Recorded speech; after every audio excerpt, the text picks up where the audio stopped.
Ouais. Ouais, oui, oui, merci Seigneur. On va prier avant le message, si vous voulez bien. Seigneur, merci, ta parole est tellement riche, un trésor inépuisable qu'on en retire des ressources qui nous nourrissent, qui nous soutiennent, qui nous conduisent, qui nous consolent, qui nous fortifient. Seigneur, on te prie que ta parole elle fasse tout ça pour nous ce matin, qu'elle ranime nos cœurs dans la foi et pour la foi. Seigneur, conduis-nous à vivre par la foi, rempli de ton Esprit Saint, à goûter à la joie de ton esprit et à être conduit par toi. On t'en prie au nom de Jésus. Amen. Le titre du message, Affranchi, ça va bien hein, avec la série qu'on a faite sur Délivrer du malin. Et le verset thème, c'est qu'il n'y a donc maintenant aucune condamnation pour ceux qui sont en Jésus-Christ. En effet, la loi de l'esprit de vie en Jésus-Christ m'a affranchi de la loi du péché et de la mort. Fait que si vous êtes prêts, on y va? Les grandes réformes puis les grands réveils qu'il y a eu au cours de l'histoire ont été très souvent liés à l'Épître aux Romains. C'est un chef-d'œuvre de l'apôtre Paul. L'apôtre Paul il était à Éphèse pendant 2 ans et dans l'école de Tyrannus, à tous les jours, il se réunissait et enseignait la parole de Dieu. Au point que toute l'Asie, toute la province hein, d'Éphèse et toute la région qui appelait l'Asie à l'époque, avait entendu parler de l'Évangile. C'était monumental. Fait que Paul, il enseignait, puis il y avait des discussions avec les gens qui étaient là, puis c'était tout le temps les mêmes questions. Fait que les questions là, que son enseignement suscitait, il les savait toutes d'avance. Et pas longtemps après ces 2 années-là, eh bien, il était à Corinthe, puis il a écrit à l'Église de Rome. Et là, pour la grande bénédiction de nous tous, eh bien, tout ce qu'il a appris, comment enseigner l'Évangile à Éphèse, il l'a écrit dans l'Épître aux Romains. Le verset clé, c'est dès son introduction, il présente son thème principal, c'est l'Évangile. Je n'ai pas honte de l'Évangile. Et là, il y a des mots-clés. Dans mon texte, ils sont en gras, mais j'ai oublié de les mettre en gras à l'écran. Le mot puissance, le mot justice et le mot foi. C'est des termes qui vont revenir constamment dans son enseignement. L'Évangile, c'est une puissance de Dieu pour le salut de quiconque croit, du juif premièrement, puis du grec, ça veut dire tout le monde. En effet, la justice de Dieu s'y révèle par la foi et pour la foi, selon qu'il est écrit, le juste vivra par la foi. Dans son exposé, Paul il va répondre à la question comment devenir juste devant Dieu et avoir la vie éternelle. Est juste celui qui pratique la justice décrétée par Dieu. Dans nos discussions, je posais souvent la question, c'est quoi la distinction entre la sainteté et la justice? Le saint et juste, c'est quoi la différence? Bien, il y a une petite nuance, c'est très très proche. Saint, c'est un état d'être, puis la juste, c'est un état de pratique. Pratiquer la sainteté, c'est pratiquer la justice, c'est être juste. Paul va démontrer que sans exception, tous les êtres humains ont besoin, pour avoir la vie éternelle, d'être trouvés justes devant Dieu. Comment ça va être possible? Alors là, il va commencer à exposer qu'on est tous sous la colère de Dieu. Plusieurs personnes ici ont un sens de la justice qui est aiguisé. Quand ils sont témoins d'une injustice, qu'ils sont victimes d'une injustice, ça vient les chercher profondément. Ça, c'est de Dieu. Dieu, il aime chacun d'entre nous, tous les êtres humains qu'il a créés. Quand ils se commettent des injustices les uns envers les autres, bien, ça suscite sa colère à cause de son amour pour nous. Pas une saute d'humeur émotive, comme on peut avoir, nous, quand on réagit mal. Ce n'est pas ce type de colère-là. C'est une colère qui est juste, qui est réfléchie, modérée, qui est parfaite, même qui est patiente. On a de la misère à concevoir une colère qui est patiente, mais Dieu a une colère qui est patiente, c'est-à-dire qu'il est capable de la mettre de côté et de manifester sa grâce en attendant qu'elle se manifeste. C'est ce que l'on vit présentement dans la période de grâce. Alors Paul, il va commencer par présenter que tous les êtres humains, sans exception, sont sous la colère de Dieu. Et il va dire un verset clé, verset 1, chapitre 1, 18, « La colère de Dieu se révèle du ciel contre toute impiété et toute injustice des hommes qui retiennent injustement la vérité captive. » L'impiété, c'est envers Dieu. C'est l'ignorer, c'est pas l'honorer comme il mérite de l'être. Les injustices, c'est envers les autres. C'est le mal qu'on se fait les uns aux autres. Et à cause de ça, Dieu est en colère, une juste colère. Et à cause de ça,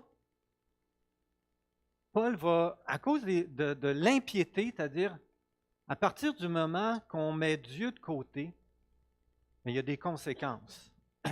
Et là, Paul va dire, il va utiliser une expression qui revient 3 fois au chapitre 1, Dieu les a livrés. Il les a livrés à quoi? À l'impureté selon les convoitises de leur cœur. Ensuite, ils ne reviennent pas à Dieu. Il les a livrés à des passions sexuelles déshonorantes. Ils ne reviennent pas à Dieu. Il les a livrés à plein d'iniquité. C'est un synonyme d'injustice. Et la colère de Dieu est pleinement justifiée.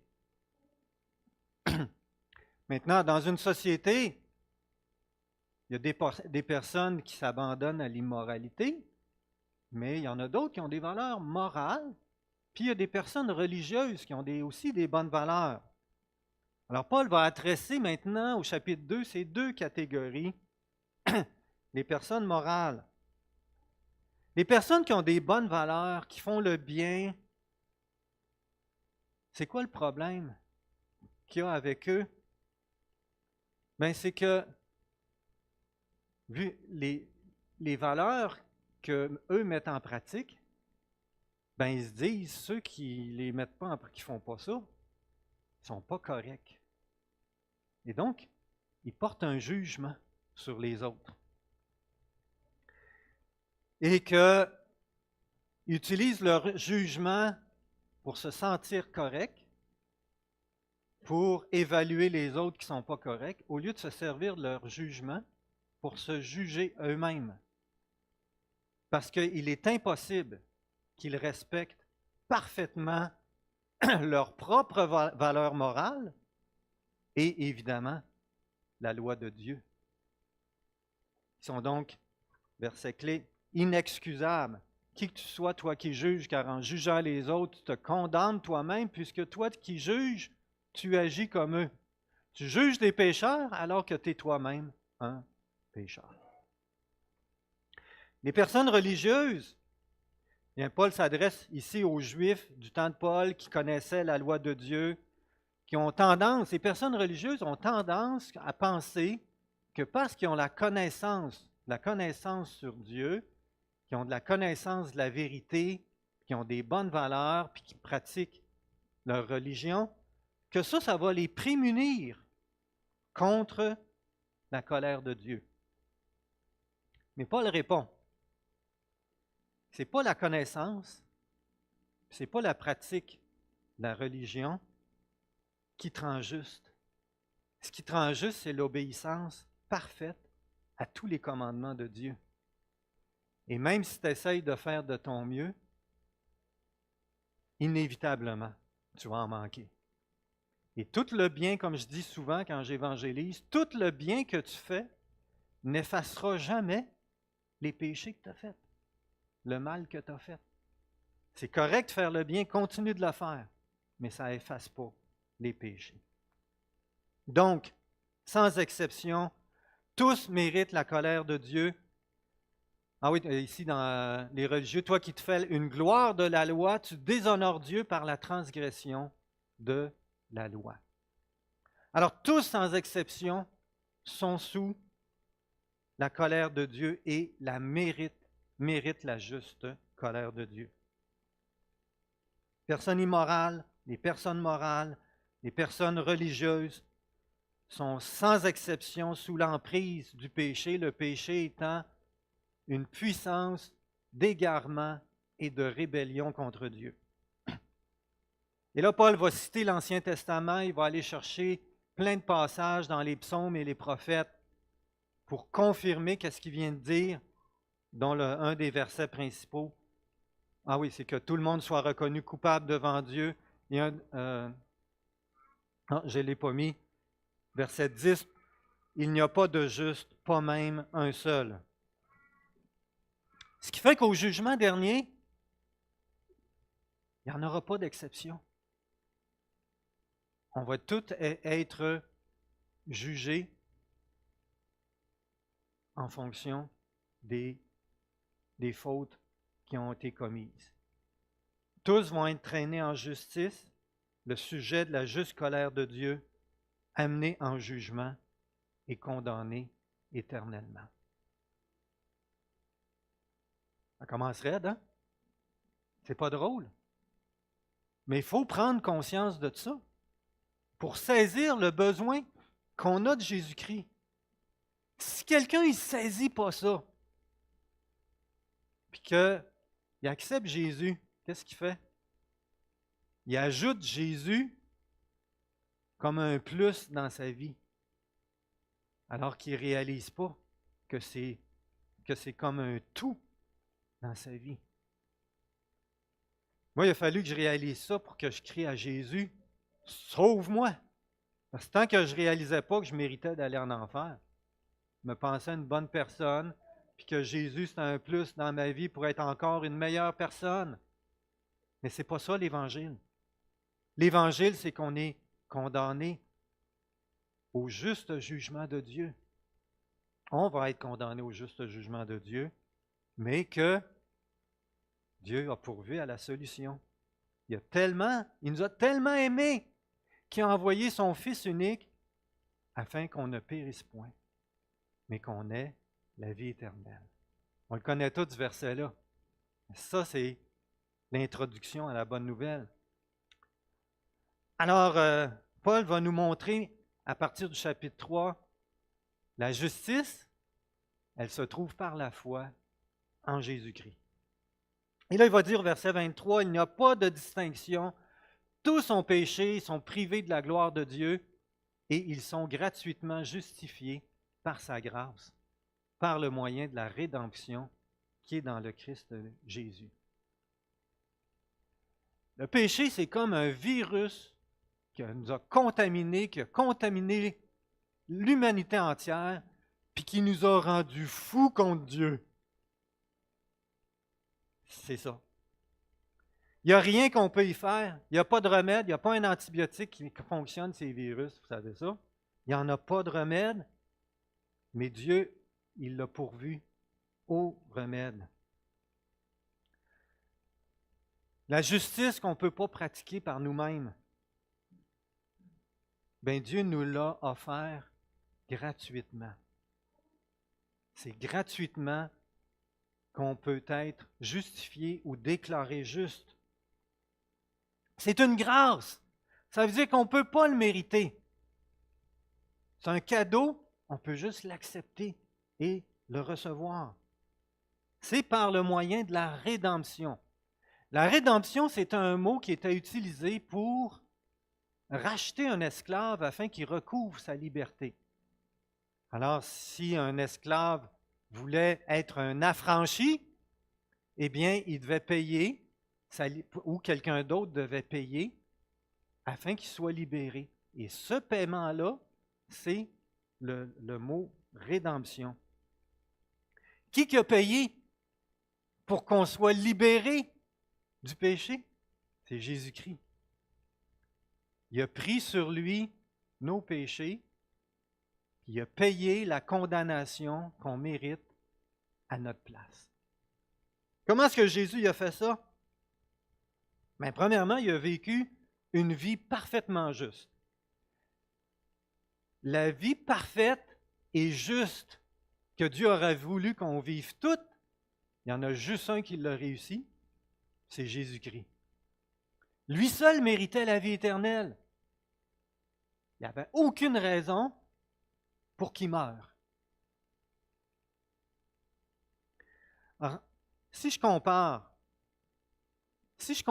ce que ta vie à un vêtement, puis chaque fois que tu commets une injustice, une impiété, bien, ça met des taches, des déchirures sur ton vêtement.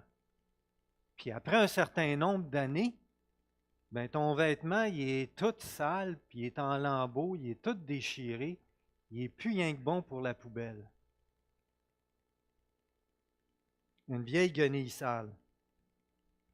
Et là, Jésus, il vient, puis il t'offre son vêtement à lui. Aucune tache, aucune déchirure, qui est comme s'il venait juste d'être acheté. Immaculé. Et Jésus prend ton vieux vêtement tout déchiré, sale, plus rien que bon à la poubelle. Puis là, il se le met sur lui, puis il va payer pour tes péchés, ce qui est juste à la croix. Puis son vêtement immaculé, eh bien, il t'en revêt. Si tu l'acceptes, évidemment, il t'en revêt.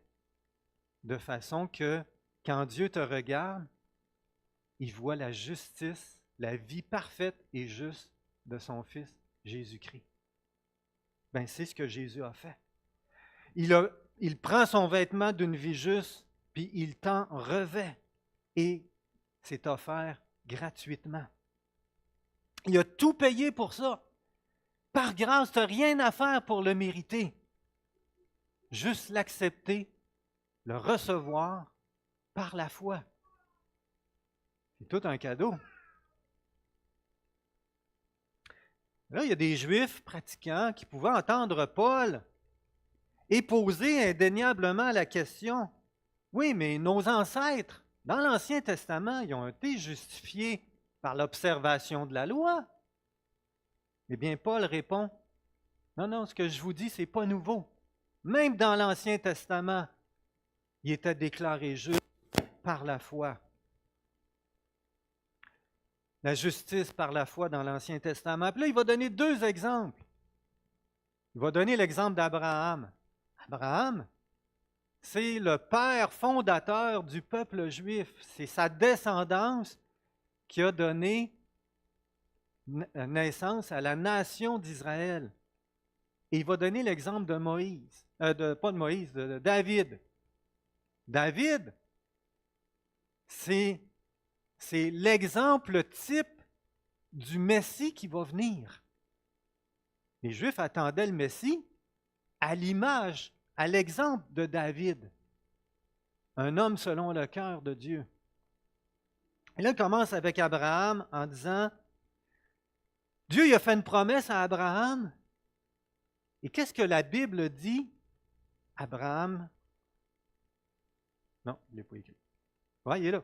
Abraham crut à Dieu et cela lui fut compté comme justice. Alors même Abraham, puis Abraham, c'est avant la loi. C'est même avant la circoncision qui était le signe de l'alliance que Dieu avait donné pour appartenir à son peuple.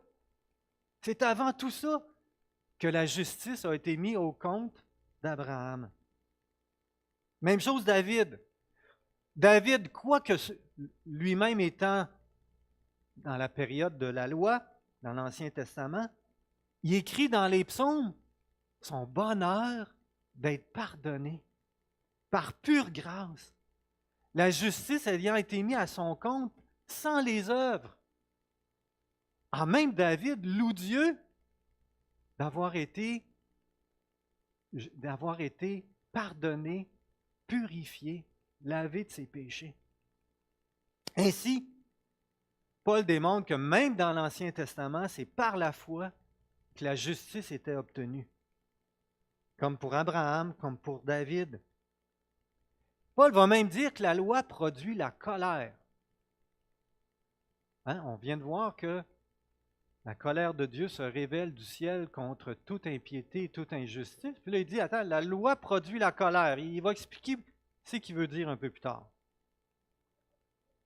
Ce qui fait que on a des fruits extraordinaires de la justice par la foi. On a la paix avec Dieu. Étant donc justifiés par la foi, nous avons la paix avec Dieu par notre Seigneur Jésus-Christ. Je demandais à quelqu'un hier, qui ne fait pas longtemps, qu'il a accepté la vie éternelle, puis j'ai demandé, qu'est-ce que ça a fait dans ton cœur? Puis il m'a répondu, un soulagement. Mais n'est plus sous la colère de Dieu, n'est plus à payer pour nos péchés, Jésus l'a fait. Un soulagement, une paix incroyable. L'amour qui est déversé dans nos cœurs, l'espérance ne trompe pas parce que l'amour de Dieu est répandu dans nos cœurs par le Saint-Esprit qui nous a été donné. Parce que quand on accepte la vie éternelle, on reçoit la vie éternelle, mais avec le Saint-Esprit. C'est un baptême du Saint-Esprit qui répand l'amour de Dieu dans nos cœurs et qui fait que on sait qu'on est pardonné, on sait qu'on a la vie éternelle, on sait qu'on a été adopté comme enfant de Dieu, la réconciliation. Plus encore, nous nous glorifions en Dieu par notre Seigneur Jésus-Christ, par qui maintenant nous avons obtenu la réconciliation. On est en communion avec Dieu. Et là, dans le chapitre 5, il va dire, on était ennemis, on était pécheurs, on était transgresseurs de la loi, et maintenant on a été réconciliés, on est amis de Dieu, on a son amour dans nos cœurs. Et là, Paul va faire une comparaison à la fin du chapitre 5 entre Adam et Jésus-Christ. Un long passage qui n'est pas facile à saisir, mais qui se résume très simplement. Il y a eu une comparaison très simple entre Adam et Jésus-Christ. C'est qu'en Adam, un péché a affecté toute l'humanité, puis en Jésus-Christ, un acte d'obéissance a un impact sur toute l'humanité. Ainsi, un seul acte de justice de Jésus, par un seul acte de justice en Jésus, la grâce règne par la justice pour la vie éternelle. Là, les Juifs, ils vont revenir encore avec la loi. Paul est habitué à discuter avec eux. Et là, il arrive quoi avec la loi? Et Paul va dire, la loi est intervenue pour que la faute soit amplifiée. Fait que la loi produit la colère parce qu'elle fait en sorte que la faute est amplifiée. Parce que je sais qu'est-ce que je ne dois pas faire, mais je le fais quand même. Fait que ma culpabilité est plus grande. Mais là où le péché s'est amplifié, la grâce a surabondé. Mais là, Paul, en disant ce verset-là, il sait très bien qu'il va y avoir 3 réactions à ça, ce qu'il vient de dire là. La première, il y en a qui vont réagir en se disant « Youpi! Je peux pécher tant que je veux, il n'y a plus de conséquences, on est sous la grâce. » Il y en a d'autres qui vont se dire, la réaction inverse, ils vont penser que Paul, c'est ça qu'il veut dire. Et là, ils vont être scandalisés de ça. Ils disent « Quoi? Ça n'a pas d'allure, tu es en train de dire qu'on peut pécher tant qu'on veut, qu'il n'y aura pas de conséquences, vu qu'on est sous la grâce. » Deuxième réaction. Et dernière réaction, un petit peu plus modérée. Ben, ça veut donc dire que je peux me permettre un péché de temps en temps, que ce n'est pas bien grave, étant donné qu'on est sous la grâce. Avez-vous déjà entendu ces réflexions-là?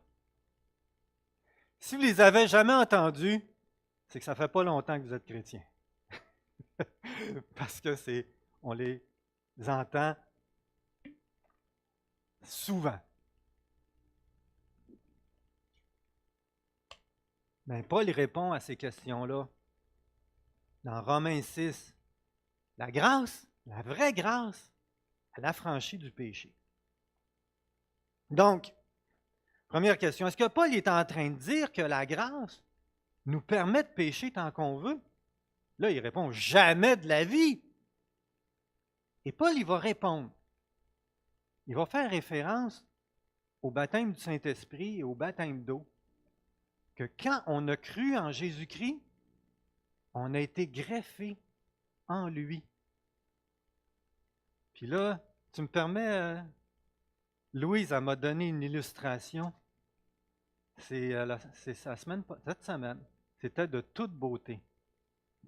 Louise, quand elle a lu ça, elle a eu l'image de son mari qui s'est fait opérer, il s'est fait greffer pour un poumon. Et quand les deux poumons, ouais. Puis quand le médecin il a enlevé ses poumons, puis il a regardé ça, il a dit hey, wesh, c'est fini, c'est rien que bon pour la poubelle. Il les a jetés à la poubelle.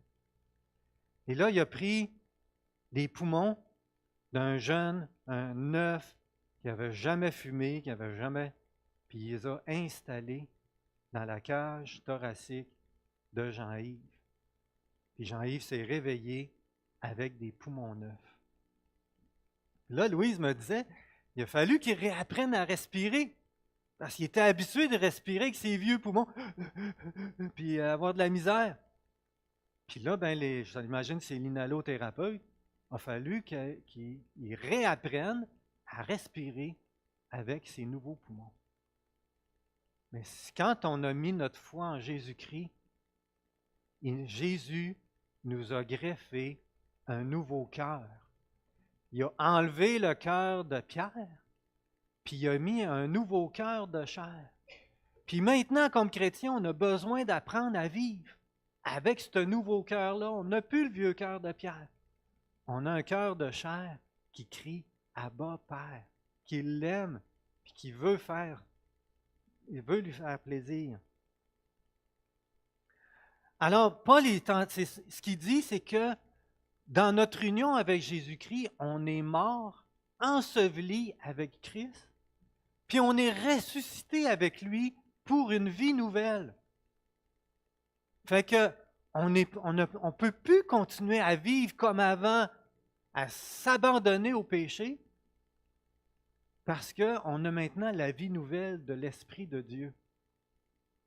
Avant, on était sous la puissance, il y a eu un changement de maître, autrement dit. Avant, on était sous la puissance du péché, une puissance d'égarement et de rébellion contre Dieu. Puis quand j'ai mis ma foi en Jésus-Christ, que j'ai accepté la vie éternelle, que j'ai été baptisé du Saint-Esprit, j'ai changé de maître. Maintenant, c'est Jésus-Christ qui est mon maître. Puis que là, j'ai le désir, j'ai la puissance du Saint-Esprit qui m'habite, puis qui veut contrôler ma vie, mais elle ne le fera pas sans mon consentement. Le Saint-Esprit a besoin que je dise oui, je suis d'accord, prends ma vie en main, parce que quand c'est moi qui la contrôle, ça va pas bien.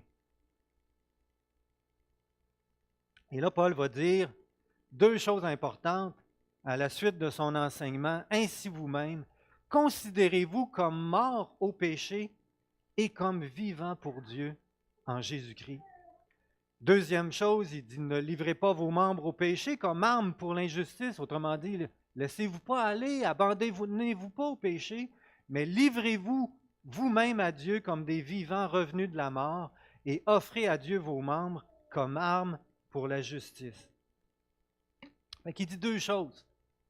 Considérez-vous, autrement dit, croyez que vous êtes une nouvelle créature, puis que le cœur de pierre il a été remplacé par un cœur de chair, que maintenant vous êtes habité de la puissance du Saint-Esprit. Maintenant, si vous voulez goûter à la puissance du Saint-Esprit dans vos vies, livrez-vous, abandonnez-vous pas au péché, abandonnez-vous à Dieu, livrez-vous à lui pour faire ce qui lui plaît. Alors, on vient de répondre aux deux premières réactions, que c'est pas grave que je peux pécher tant que je veux, vu qu'on est sous la grâce, ou que c'est scandaleux de dire ça. Et là, il va répondre maintenant à la troisième question. Ben, je peux me permettre un péché de temps en temps. C'est pas si grave, puisque maintenant je suis sous la grâce. Là encore, Paul, il va répondre, jamais de la vie. Et l'argument de Paul est celui-ci. Le problème, c'est quand tu te permets un seul péché, c'est que tu attristes l'Esprit Saint, puis que tu te remets sous la puissance du péché, ton ancien maître. Et ton seul péché que tu te permets, il restera jamais seul. Il va faire plein de petits. C'est un peu comme un mensonge. Hein? Tu n'as pas le goût de dire ce qui s'est passé, puis là, tu comptes une petite menterie. Puis là, ben, l'autre pose plein de questions, veut savoir. Puis là, mais pour couvrir ton premier mensonge, tu dis plein d'autres mensonges pour que ça finisse que quand la personne elle découvre le poteau rose, tu as compté un paquet de menteries. Mais c'est la même affaire.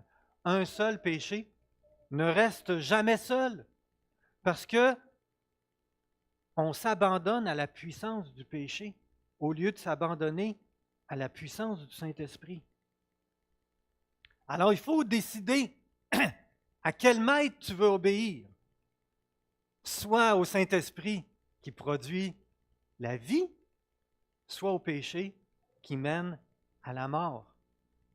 Puis dans le mot mort, ce n'est pas nécessairement la mort physique, mais c'est tout ce qui englobe la souffrance, la douleur, la maladie, le chaos, la division et éventuellement la mort physique, mais tout ça est inclus dans le mot mort, tandis que la vie, c'est le contraire. Alors Paul il dit, mais maintenant, affranchi du péché, notre ancien maître, et esclave de Dieu, notre nouveau maître, vous avez pour fruit la sanctification, donc une vie, une pratique de la justice, et pour fin, la vie éternelle. À ce point-ci, Paul, il sait que les Juifs, qui le lisent ou qui l'entendent, il sait qu'ils vont dire, OK, Paul, je comprends qu'on ne doit pas s'abandonner au péché, mais se livrer à Dieu pour être sanctifié. Mais il arrive quoi avec la loi de l'Ancien Testament? Tu as dit que la loi, elle est bonne, alors comment on vit par rapport à ça? On doit-tu la mettre en pratique ou pas? Et là, Paul répond au chapitre 7, la grâce affranchie de la loi. Et là, il faut bien comprendre qu'est-ce qu'il veut dire par là. Parce que pauvre Paul, il a été mal compris de bien des manières.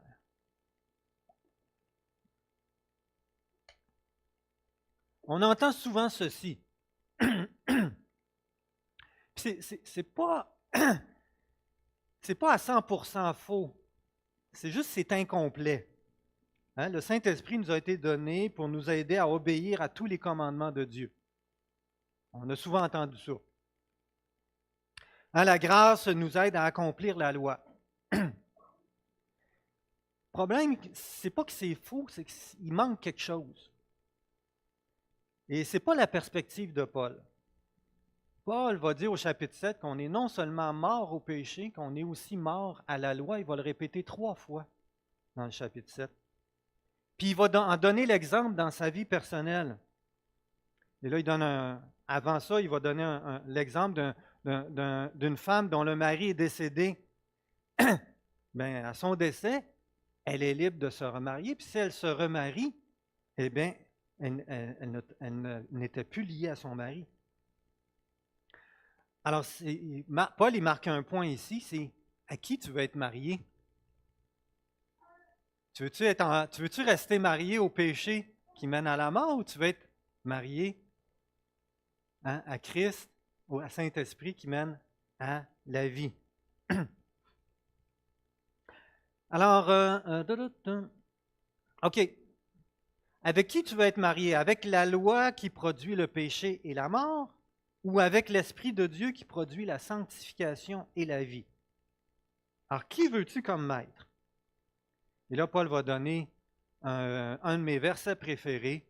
Mais maintenant, nous sommes dégagés de la loi car nous sommes morts à ce qui nous tenait captifs, de sorte que nous servons sous le régime nouveau de l'esprit et non plus sous le régime ancien de la lettre. Le point qu'il souligne ici,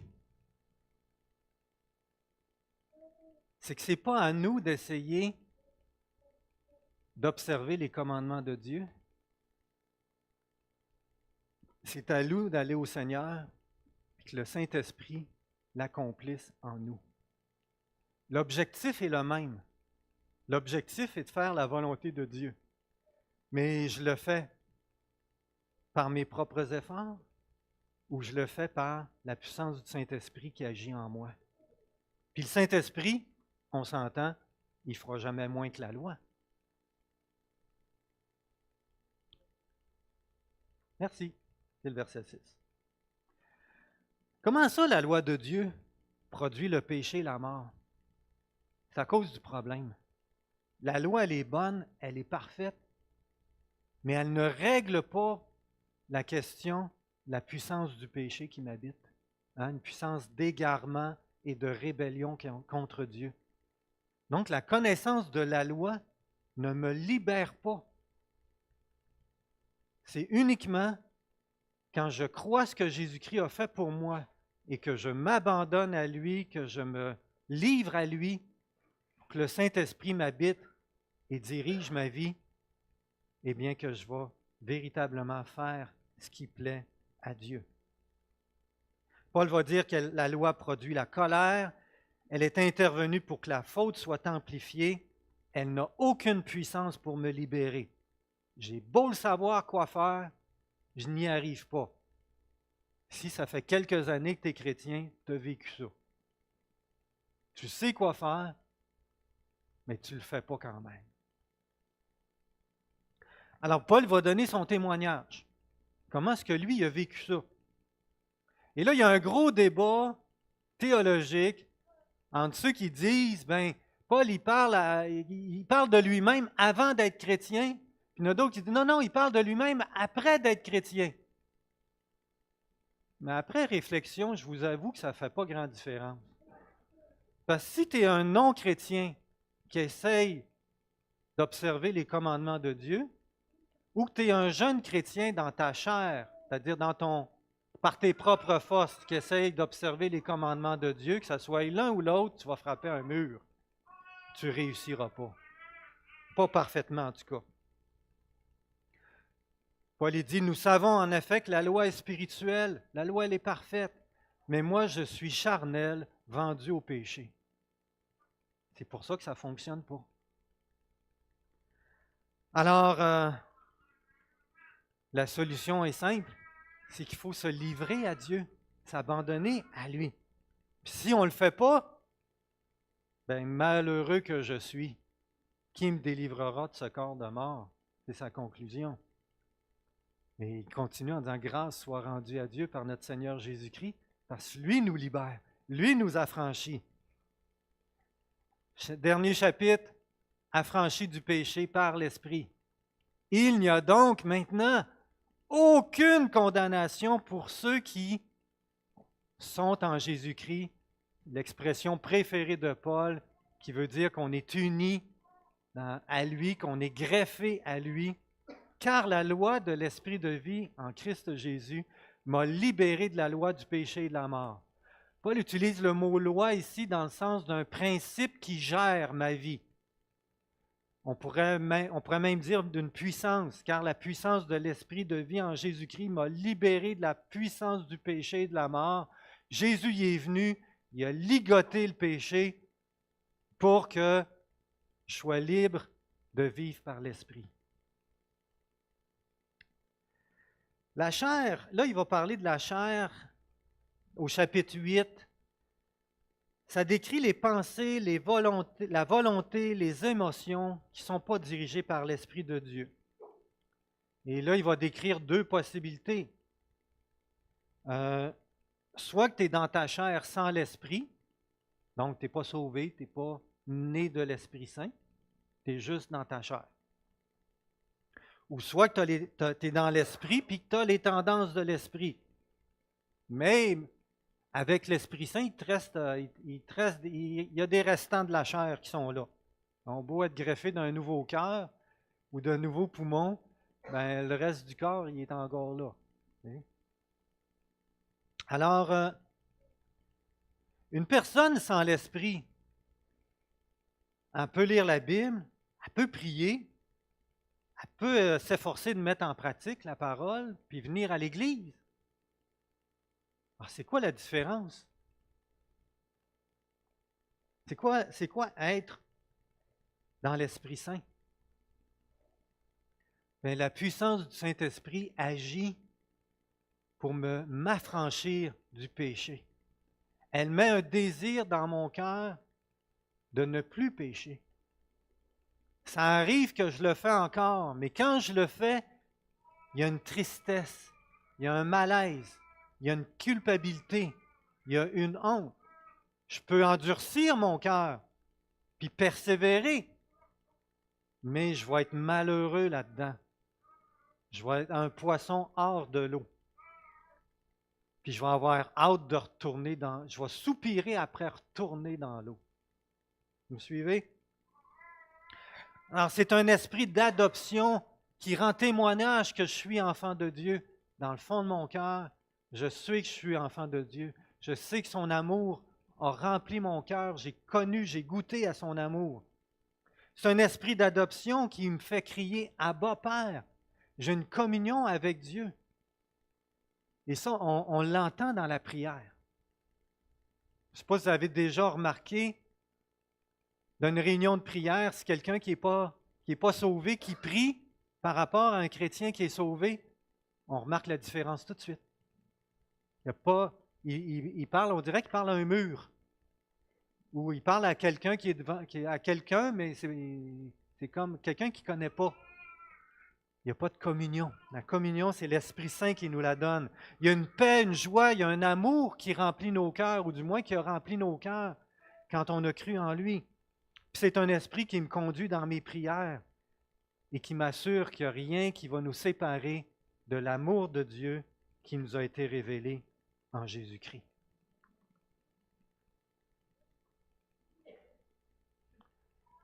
Bien, on a fait le tour de Romains 8. Alors, en conclusion, quelle puissance qui agit en toi? Tu es soit sous la puissance du péché qui mène à la mort, la puissance du Saint-Esprit qui produit la vie. Bien, si tu n'as pas accepté la vie éternelle, si tu n'as pas l'assurance d'avoir la vie éternelle et d'avoir reçu personnellement le pardon de tes péchés, la vie éternelle et le Saint-Esprit, mais pourquoi pas le recevoir maintenant? De croire que Jésus a porté tes péchés sur la croix, puis qu'il t'offre un nouveau départ, un cœur nouveau pour une nouvelle vie avec lui. Alors, je t'invite à le recevoir maintenant. On va prendre un petit moment de silence. Je vais prier, puis je t'invite. Ce n'est pas la prière qui sauve, c'est la foi. Mais je t'invite par la foi à t'abandonner au Seigneur Jésus et accepter la vie éternelle qu'il t'offre.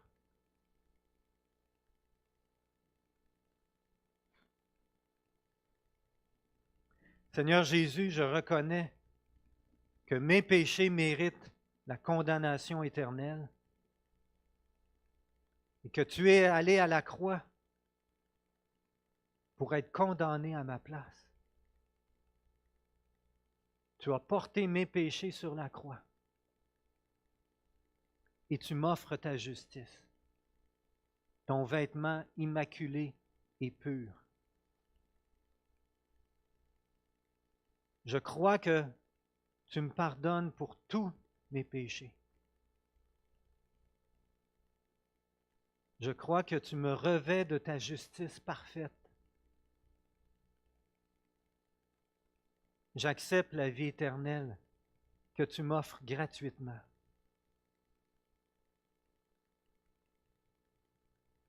Je crois que avec la vie éternelle, que tu me baptises de ton Saint-Esprit. Remplis-moi de ton Saint-Esprit. Et conduis-moi dans la nouvelle vie que tu as pour moi.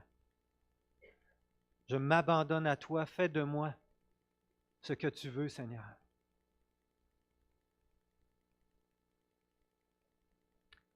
Amen. Si tu as reçu la vie éternelle, ben, si tu as été baptisé du Saint-Esprit, ben, c'est à chaque jour qu'on a un choix à faire, de s'abandonner à lui. Puis à chaque fois qu'on s'est abandonné à un péché, ben, puis qu'on est attristé, ben, on a le choix de revenir au Seigneur et dire, « Oh Seigneur, je te demande pardon. C'est toi le bon maître, c'est toi que je veux suivre, c'est toi que je veux servir. Je m'abandonne à toi pour faire ta volonté. Remplis-moi de ton Saint-Esprit. » C'est pas long à faire. Quelques secondes, c'est réglé. Le Seigneur le fait. La même puissance qui t'a sauvé est la puissance pour t'affranchir du péché. Amen.